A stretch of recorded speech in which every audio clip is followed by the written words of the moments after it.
ప్రభునందు ఆనందిస్తూ దేవుని మాటలు వినండి. మీ ఏకాగ్రత అంతా దేవుని వాక్యం వైపు మళ్ళించండి. మనం ఎంత జాగ్రత్తగా వింటామో అంత మంచిది. లేని ఎడల మనము ఎంత ప్రయాసపడి వచ్చి నష్టపోతాం, మోసపోతాం. ఆ నష్టం జరగడానికి వీల్లేదు.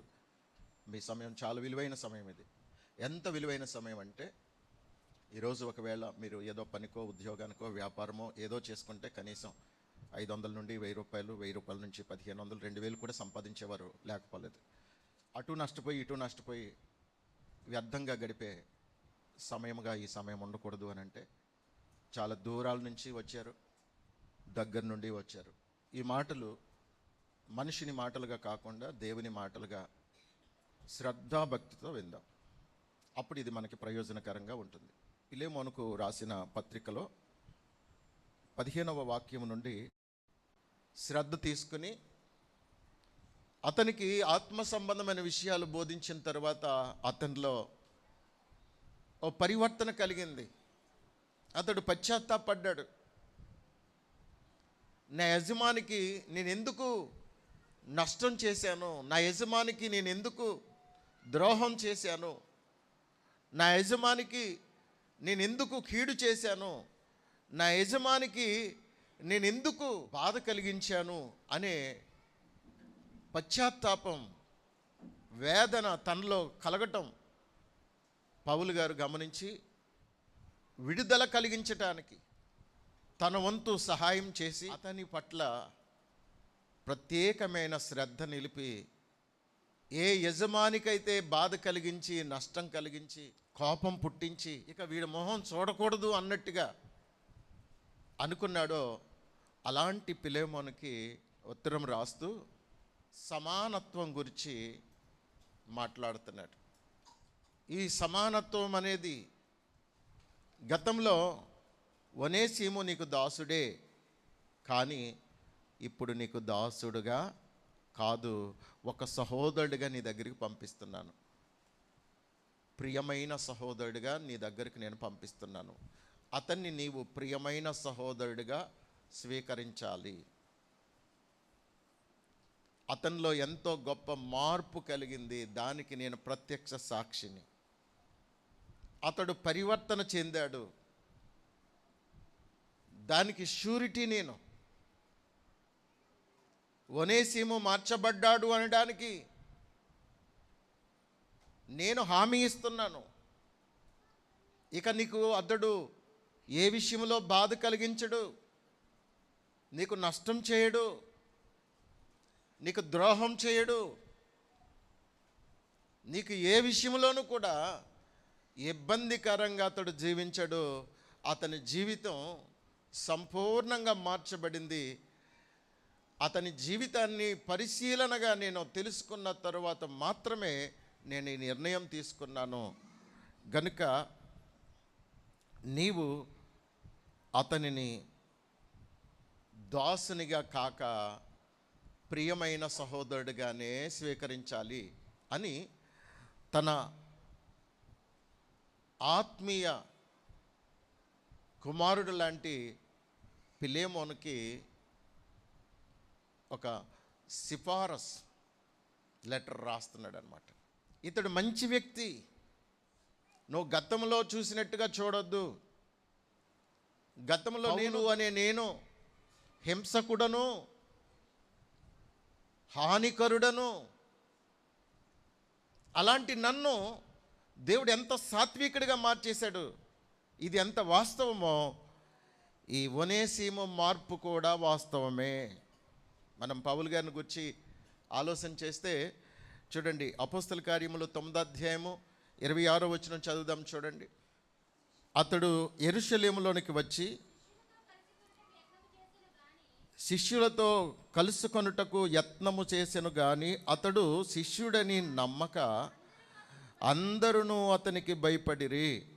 అయితే బర్నబా అతనిని దగ్గర తీసి అపోస్తలుల యొద్దకు తోడుకొని వచ్చి, అతడు త్రోవలో ప్రభువును చూసిననియు ప్రభువు అతనితో మాట్లాడననియు అతడు దమస్కులో యేసు నామమును బట్టి ధైర్యముగా బోధించిననియు వారికి వివరముగా తెలియపరిచెను. అతడు యెరూషలేములో వారితో కూడా వచ్చుచు పోవుచు ప్రభువు నామమును బట్టి ధైర్యముగా బోధించుచు. పౌలు గారిని గురించి అపోస్తలులు భయపడ్డారు. పౌలు గారు మార్చబడ్డారు అని అంటే ఎవరు నమ్మలేదు. కానీ అతన్ని పరిశీలనగా తెలుసుకున్నటువంటి బర్నబా అనేటువంటి దైవజనుడు అపోస్తలులకి, సంఘ పెద్దలకి ఎక్స్ప్లెయిన్ చేస్తున్నాడు, వివరంగా చెబుతున్నాడు. వాస్తవానికి సౌలుగా ఉన్న అతన్ని మన ప్రభువైన యేసుక్రీస్తు వారు దర్శించారు.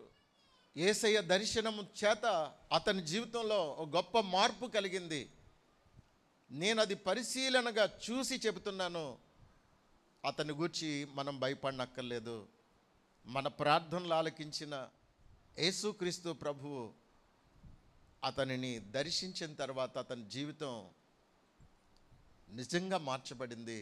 అది నేను పరిశీలనగా తెలుసుకుని సాక్ష్యం ఇస్తున్నాను.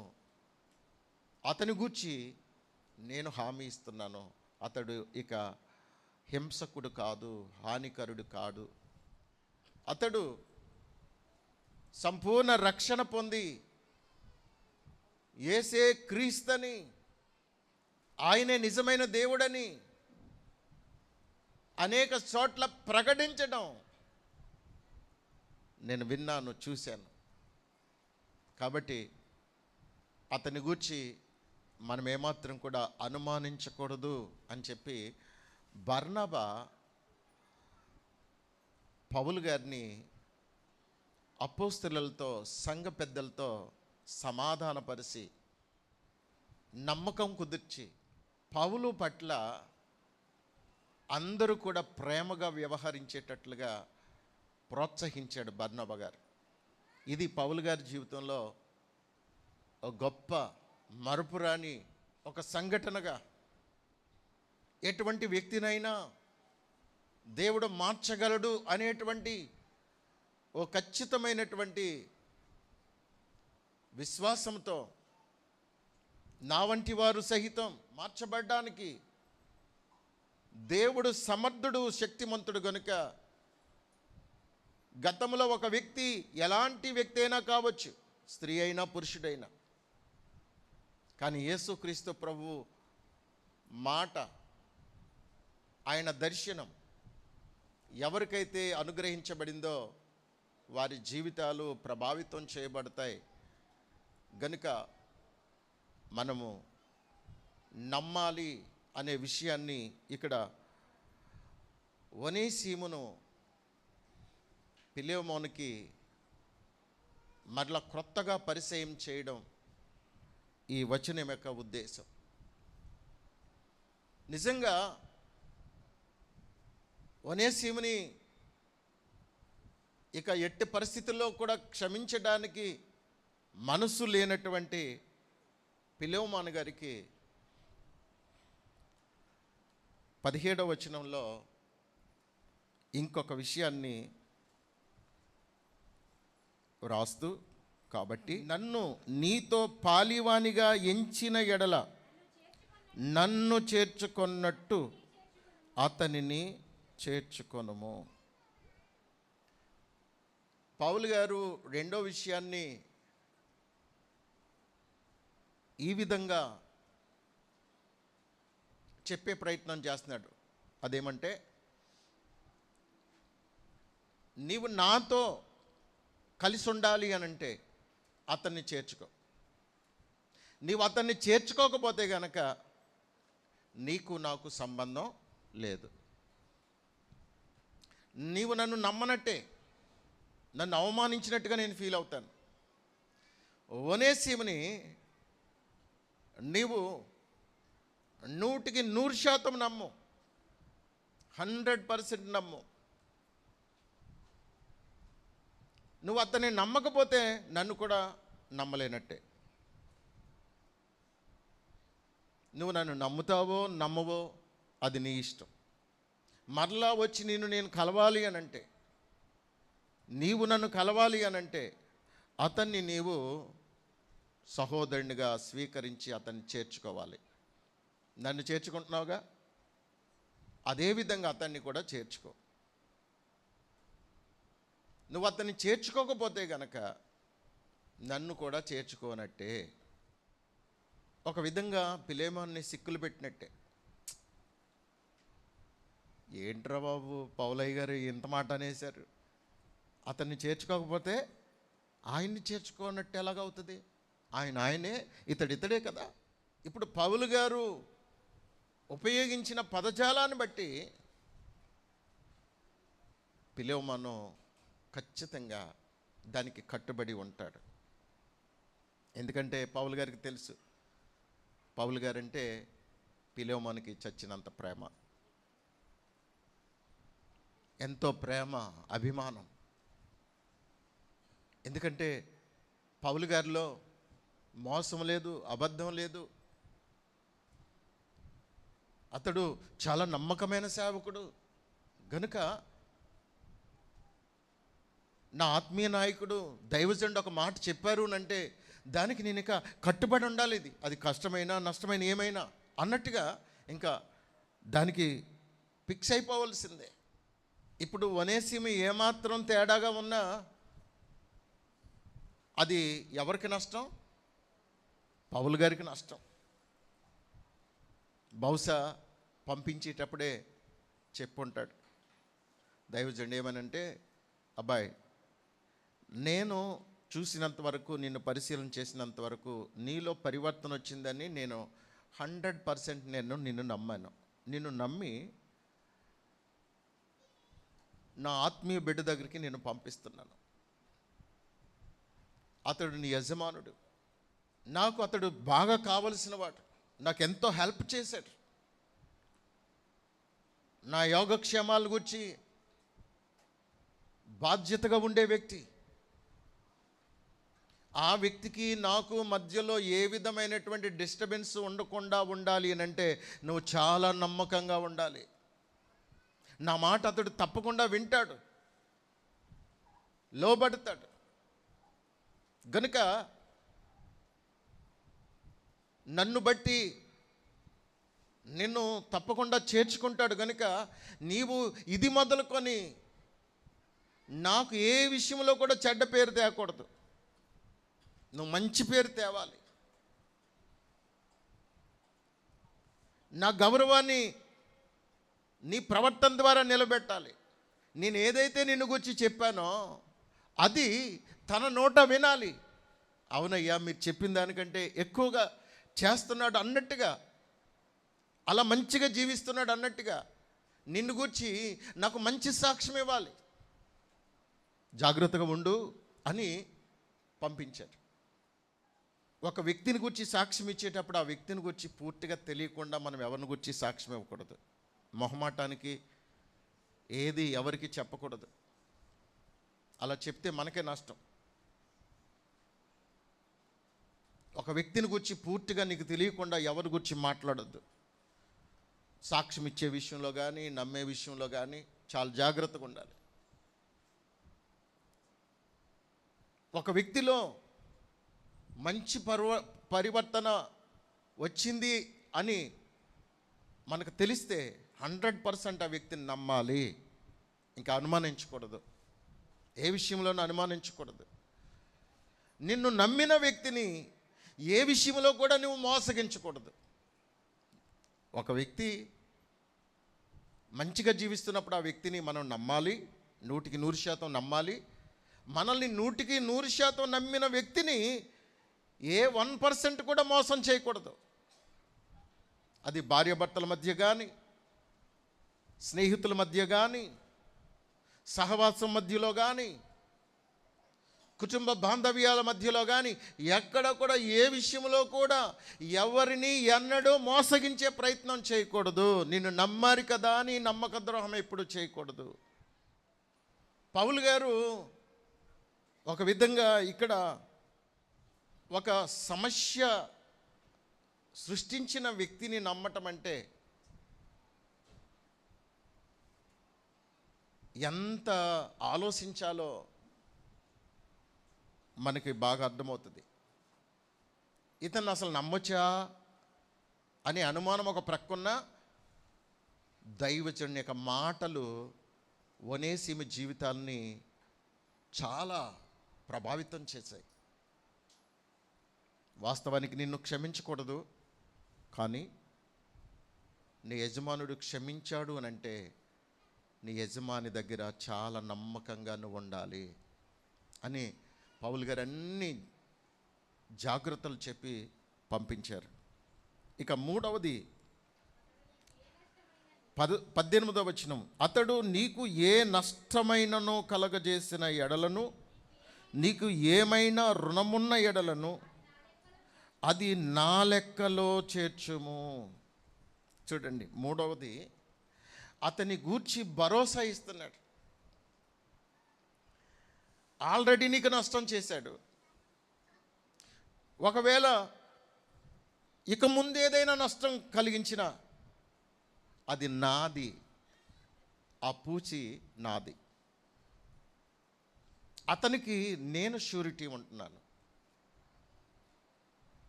నీకు ఇంతవరకు నష్టం కలిగించాడు, ఆ నష్టాన్ని నేనే నీకు భర్తీ చేస్తాను, ఆ నష్టాన్ని నీకు తప్పకుండా చెల్లిస్తాను, అది ఎంతైనా సరే. ఒకవేళ నేను చెప్పిన తర్వాత కూడా నష్టం చేసాడనుకో, అది కూడా నేనే ఆ నష్టపరిహారాన్ని నేనే చెల్లిస్తాను, నా లెక్కల్లో చేర్చు. బహుశా ఈ మాట అనే నాటికి పౌలు గారు ఈ పిలేమాను గారికి ఒకవేళ ఏదైనా సందర్భంలో కొంత ద్రవ్యము లేకపోతే అమౌంట్, ధనం ఏదైనా ఇచ్చి ఉండొచ్చు.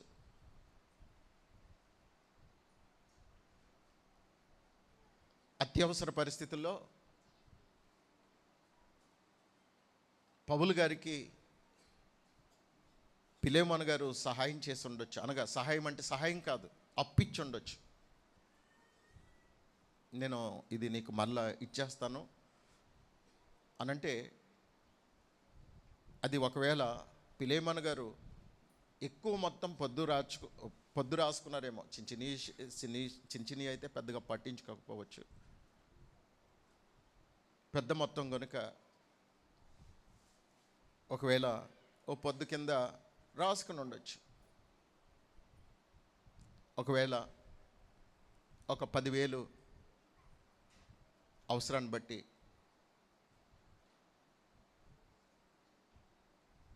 ఎప్పుడైనా తీసుకుని ఉంటే నీకు మరల వచ్చినప్పుడు 10,000 ఇచ్చేస్తాను అని ఉండొచ్చు. ఈ 10,000కి బదులు, ఈ 10,000కి తోడుగా ఇప్పుడు ఇంకేమీ యాడ్ అవుతుంది. ఒకవేళ ఒనేసిము 50,000 నష్టం చేశాడు అనుకోండి, 50,000 ప్లస్ 10,000 60,000 జమ చేసుకో, నేను నీకు తీర్చేస్తా ఖచ్చితంగా. ఒకవేళ ఈ 60,000కి మరలా అతడు నా దగ్గర బాగానే నటించి నీ దగ్గరకు వచ్చిన తర్వాత మరలా పాత స్వభావాన్ని బయటపెట్టి నీకు ఏదైనా నష్టం కలిగించి, ఒకవేళ నీకు 20,000 నష్టం కలిగించాడు అనుకో, 60,000 ప్లస్ 20,000 80,000 జమ చేసుకో, ఆ 80,000 నేనే తీరుస్తా. పౌలు గారికి ఎంత అవసరం అంటారా? పౌలు గారికి ఎంత అవసరమా? చూడండి, అంటే అలా అవునో కాదో జస్ట్ ఆ వాక్యం ధ్యానం చేస్తున్నప్పుడు నాకు అలాగ అనిపించింది, అంతే. నాకు అలాగ అనిపించింది, అదే 100% కరెక్ట్ అని నేను చెప్పట్లేదు, నాకు అలాగ అనిపించింది. పౌలు గారు ఒక వ్యక్తిని నమ్మితే ఎంత నమ్మారనంటే, ఆ వ్యక్తిని నేను యేసుక్రీస్తు ప్రభు నందు ఒక నూతన సృష్టిగా చూస్తున్నాను, ఆ వ్యక్తిలో గొప్ప మార్పు కలిగింది, ఆ మార్పుని దేవుడు స్థిరపరిచి అంతం వరకు కాపాడగలిగిన గొప్ప దేవుడు, అతని కొరకు నేను ప్రార్థన చేస్తున్నాను, ఆ ప్రార్థనకు దేవుడు నాకు తప్పకుండా ప్రతిఫలం ఇస్తారు. ఆ వ్యక్తిలో ఒక గొప్ప మార్పును కలిగించారని పౌలు గారు నమ్మారు. కనుక నమ్మిన దానికి కట్టుబడి ఉండటం కోసం, ఎంతైనా నష్టపోవటం కోసం ఒక నిర్ణయం తీసుకుంటే పౌలు గారు ఎంత నష్టపోయినా ఆలోచించరండి. అందుకే ఆయన రాస్తారు, మీ ఆత్మల కొరకు నేను నా సమస్తాన్ని వ్యయపరిచాను, ఇక ముందు కూడా వ్యయపరుచుకుంటాను. ఎంతైనా నష్టపోతాను. ఒక ఆత్మ రక్షించబడటం కోసం, ఆ ఒక్క ఆత్మ కోసం నేను ఎంతైనా నష్టపోతాను, ఎంతైనా ఖర్చు పెడతాను.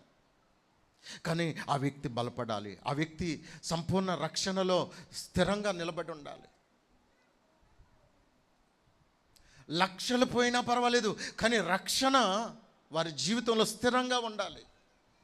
ఆత్మరక్షణ విషయంలో ఆ వ్యక్తి జీవితం ఒక అద్భుతమైన మాదిరిగా వారు బ్రతికితే నాకు అంతే చాలు.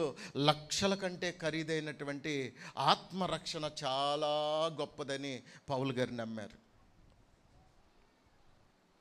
అందుకే మూడవదిగా, అతని కొరకు నేను ఏమైనా నష్టపోవటానికి సిద్ధంగా ఉన్నాను, ఆ వ్యక్తిని నేను అంతగా నమ్ముతున్నాను, నీవు కూడా నమ్ము. ఇక నాలుగవది 19వ వచనంలో, పౌలను నేను నా స్వహస్తములతో ఈ మాట వ్రాయిచున్నాను, అది నేనే తీర్తును. అయినను నీ ఆత్మ విషయములో నీవే నాకు రుణపడి ఉన్నావని నేను చెప్పనేలా.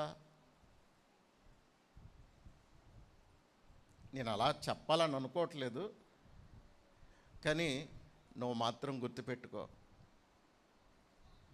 ఈరోజు నువ్వు రక్షించబడ్డావంటే ఎలాంటి పరిస్థితుల్లోంచి రక్షించబడ్డావో నీకు తెలుసుగా. పిలేమోను, నీవు కానీ నేను కానీ మొదటి నుండి గొప్పోళ్ళమేం కాదు. మనలో లోపాలు ఉన్నాయి, మనలో తప్పులు ఉన్నాయి, మనలో పొరపాట్లు ఉన్నాయి, మనలో కూడా పాపము చెడుగు అనేది గతంలో ఏలుబడి చేసింది. అలాంటి పరిస్థితిలో ఉన్న నీవు రక్షించబడ్డానికి గల కారణం ఎవరో నీకు గుర్తుంది కదా. నీ రక్షణ విషయంలో నేను ప్రార్థించాను, నీకు అనేక విషయాలు బోధించటం ద్వారా నీవు ఈ స్థితికి వచ్చావు. అది మర్చిపోవద్దు. నీ ఆత్మరక్షణ విషయంలో చెప్పాలంటే నీవు నాకు రుణపడి ఉన్నావు. నీ కొరకు నేను కన్నీటితో ప్రార్థించాను. నీ ఆత్మరక్షణ విషయంలో, నువ్వు మారు మనసు పొందే విషయంలో నీ కొరకు నేను చాలా ప్రయాసపడ్డాను. నీ కొరకు సమయం వెచ్చించాను. దేవుని విలువైన సందేశాలు నీకు బోధించాను. ఇది డబ్బుతో సరిపోల్చేది కాదు. నీ విలువైన రక్షణ, ఒకవేళ నీకు నేను 10,000 లేదా 20,000, 30,000, 50,000 నీకు నేను ఇవ్వాల్సి ఉంది. కానీ అసలు చెప్పాలంటే నీకేమి ఇవ్వక్కర్లేదు కూడా, నీవే నాకు రుణపడి ఉన్నావు. కానీ నేను అలా చెప్పను. నీతిమంతుని విజ్ఞాపన మనఃపూర్వకమైనదై బహుబలము గలదై ఉండును. ఏలియా మన వంటి స్వభావము గల మనుషుడే. అతడు ఆసక్తితో ప్రార్థన చేయగా 3.5 సంవత్సరాలు వర్షం కురవలేదు. ఎవరు ఎన్ని పిల్లి మగ్గులు వేసినా 3.5 సంవత్సరాలు వర్షం కురవలేదు. ఒక దైవజనుడు దేవునికి ప్రార్థన చేసినప్పుడు, నీతిమంతుడైన దైవజనుడు ప్రార్థన చేసినప్పుడు ఆ ప్రార్థనకి దేవుడు జవాబిస్తారండి. ఎవరి కొరకు ప్రార్థన చేస్తే వారి పట్ల దేవుడు గొప్ప కార్యాలు, ఆశ్చర్య కార్యాలు చేస్తారు. నీవు మారు మనసు ఎలా పొందావు? నువ్వు మార్చబడటానికి కారణం ఏంటి? ఏ దైవజనుడు నీ కొరకు ప్రార్థన చేస్తే, ఏ దైవజనుడు నీకు సువార్తను ప్రకటిస్తే, ఏ సంఘానికి, ఏ సహవాసానికి వెళ్ళి నువ్వు ఆత్మీయంగా బలపడ్డావో అది జీవితంలో ఎన్నడూ మర్చిపోవద్దు. వారికి మనం రుణపడే ఉన్నాం. వారు మన కొరకు ఆ రోజున కన్నీరు కార్చి ప్రార్థన చేసి ఉండకపోతే మనం ఎక్కడుండేవారము? లోకములో ఉండేవారము. దేవుని ప్రణాళికలో మనము నిలవడానికి వారిని దేవుడు సాధనాలుగా వాడుకున్నారు. అది మనం మర్చిపోకూడదు. పౌలు గారు గుర్తు చేస్తున్నారు. ఈ విషయంలో నువ్వు మరోలా అపార్థం చేసుకోవద్దు. నేను ఇలా ఎందుకు చెప్తున్నానంటే, ఈ వ్యక్తిని నీవు గనక నేను నమ్మను, దైవజండు మాట కూడా లెక్క చేయను, పాస్టర్ గారు, అయ్యగారు, పౌలు గారు ఏదైనా చెప్పండి, ఈ విషయంలో మాత్రం నేను ససేమురా మీ మాట వినదలుచుకోలేదు అంటావా? మరి గతంలో నీ బ్రతుకేంటి, నీ ప్రవర్తన ఏంటి, నీ పద్ధతులేంటి? నీ గతాన్ని ఒకసారి గుర్తు చేసుకో. మరి అలాగ దేవుడు నిన్ను కూడా క్షమించకపోతే నువ్వు ఏ స్థితిలో ఉండేవాడివి? కాబట్టి ఇతనిని కూడా దేవుడు నీ వలె రక్షించుకున్నాడు కాబట్టి ఇతన్ని నీవు చేర్చుకో, స్వీకరించు, ప్రేమించు. దాసుడిగా కాదు, సహోదరుడిగా, ప్రియమైన సహోదరుడిగా. మై డియర్ బ్రదర్ అన్నట్టుగా ఉండాలి. రే, నువ్వు దాసుడు పోయి దాసుడిలాగా ఉండు అన్నట్టుగా ఉండొద్దు. అందుకే మన దగ్గర పనిచేసే వాళ్ళని కూడా ప్రేమతో వారిని చూసుకోవాలి. లోక గారు, అర్థమైందా? మన దగ్గర పనిచేసే వాళ్ళని కూడా మన సహోదరులు, వాళ్ళు వర్కర్స్గా, వాళ్ళు ఏదో పనివారిగా చూడొద్దు, మా ఫ్యామిలీ మెంబర్ అన్నట్టుగా చూసుకోవాలి. మా ఫ్యామిలీ మెంబర్. ఎవరిని తక్కువ చేసి చూడొద్దు. ఎవరైనా సరే చిన్న చూపు చూడొద్దు. మీ కింద పనిచేసేవారు ఉద్యోగాల్లో కానీ, వ్యాపారాల్లో కానీ, మీరు ఎక్కడున్నా సరే మీ కింద ఉన్న వారిని ఎప్పుడు చీపుగా మాట్లాడొద్దు. వారిని కూడా ప్రియమైన వారిగా చూస్తే గనక మీ విలువ వారికి తెలుస్తుంది. వీళ్ళు ఇంత ప్రేమగా ఉండడానికి గల కారణం ఏంటంటే వీరిలో యేసు ప్రభు ప్రేమ ఉంది అని వారు, ఒకవేళ అన్యజనులైనా మూర్ఖులైనా ఎలాంటి వారైనా సరే, వారు ఒక రోజున నీ ప్రేమను బట్టి వారు దేవుని ప్రేమ, యేసుక్రీస్తు ప్రభు ప్రేమ ఎంత గొప్పదో తెలుసుకునే అవకాశం ఉంటుంది. భక్తే, మన పనులే అన్నట్టుగా ఉంటే గనక దేవుడు అలాంటి భక్తిని అంగీకరించడండి. చాలా జాగ్రత్తగా మన ఆత్మీయ జీవితాన్ని కొనసాగించాలి. ఇక 5వది 21వ వచనం చదువుదాం. నేను చెప్పిన దానికంటే నీవు ఎక్కువగా చేతువని ఎరిగి నా మాట విందువని నమ్మి నీకు రాయిచున్నాను. అంతకుముందు వచనాలు అంటాడు దైవజనుడు, ప్రభువునందు నీ వలన నాకు ఆనందం కలగనిమ్ము, క్రీస్తునందు నా హృదయమునకు విశ్రాంతి కలుగచేయము. అంటే నిన్ను బట్టి నేను సంతోషించేటట్లుగా, అమ్మయ్య నా మాట విన్నాడురా అని నేను సంతోషించాలి, బాధపడకూడదు అని చెబుతూ, నేను చెప్పిన దానికంటే కూడా నువ్వు ఎక్కువగా చేస్తావని నేను నమ్మి నీకు చెప్పాను. దాన్ని ఎంతవరకు నిర్వర్తిస్తావో, ఎంతవరకు దాన్ని అంగీకరిస్తావో నాకు తెలియదు, కానీ నాకు మాత్రం నీ మీద అంత నమ్మకం ఉంది. నేను చెప్పిన దానికంటే ఎక్కువ చేస్తావని నేను నమ్మి నీకు చెప్పాను. చూడండి,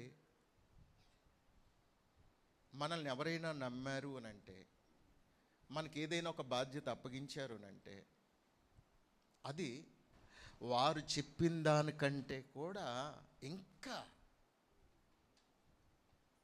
ఇంకా బాధ్యతగా మనం చేయగలిగితే ఎంత గొప్పగా ఉంటుందో. అదే సమయంలో మన ప్రభువైన యేసుక్రీస్తు వారు మనకి ఎన్నో విషయాలు చెప్తున్నారు. ఆయన చెప్పిన వాటి కంటే కూడా ఇంకా ఎక్కువగా మనం చేయటానికి మన శక్తి వంచన లేకుండా ప్రయాసపడాలి. ఆమేన్. హల్లెలూయా. దేవునికి మహిమ కలుగును గాక. నా ప్రియమైన వాళ్ళారా, మనలను ఎంతగా నమ్మాలంటే ఎవరైనా చెప్పితే వీళ్ళు చేస్తారు, చెప్పిన దానికంటే ఎక్కువగా చేస్తారు అని నమ్మగలగాలి. మనుషులు కానీ దేవుడు కానీ మనం అంత నమ్మకమైన వారంగా ఉండాలండి. విసుక్కుంటానో సనుక్కుంటానో ఏది చేయకూడదు. భక్తి కూడా చెప్పిన దానికంటే ఎక్కువ చేయాలి. పాస్టర్ గారు 10 గంటలకు రమ్మంటే మనం 11 గంటలకు వస్తున్నామని 11 గంటలకు వస్తున్నాం అనుకుందాం. మనం చెప్పింది చేసినట్ట, చెప్పిన దానికంటే ఇంకా తక్కువగా చేసినట్ట? చెప్పిన దానికంటే ఎక్కువగా చేయటం అంటే ఏంటి? 10 గంటల కంటే 10 నిమిషాలు ముందు రావడం ఎక్కువ చేయటం అనమాట. పాస్టర్ గారు 10 గంటలకే రమ్మన్నారు, కానీ మనము నిజంగా పాస్టర్ గారు చెప్పిన దానికంటే కూడా ఎక్కువగా చేయాలనుకుంటే అప్పుడు ఏం చేస్తాం? 10 నిమిషాలు ముందు వచ్చి ఉంటాం. అబ్బా, ఎంత ఆనందంగా ఉంటుంది. అదే లేటుగా వచ్చారనుకోండి, కొంచెం బాధ అనిపిస్తుంది. వీళ్ళు ఎప్పుడు ఇంతే కదా అనిపిస్తుంది. జస్ట్ ఊరకే మాట వరుసగా చెప్తున్నా, అలాగేం ఫీల్ అవ్వకండి. ఈ వాక్యం విన్న తర్వాత మీ ఆత్మీయ జీవితాల్లో చాలా గొప్ప మార్పు వస్తుందని నేను నమ్ముతున్నాను. నిజంగా మిమ్మల్ని బట్టి నా హృదయం ఆనందించాలి, సంతోషించాలి.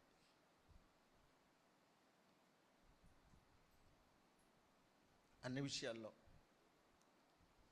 దేవుని వాక్యం చెప్పిన దానికంటే ఎక్కువగా మనం చేయాలి. మనిషిగా నా మాట చేయకపోయినా పర్వాలేదు, కానీ దేవుని వాక్యంలోంచి దేవుడు ఈరోజు మనతో ఏదైతే మాట్లాడుతున్నారో ఆ ప్రతిదీ మనం చెప్పిన దానికంటే ఎక్కువ చేయటానికి ప్రయత్నం చేద్దాం. ఆమేన్. ఇక 6వది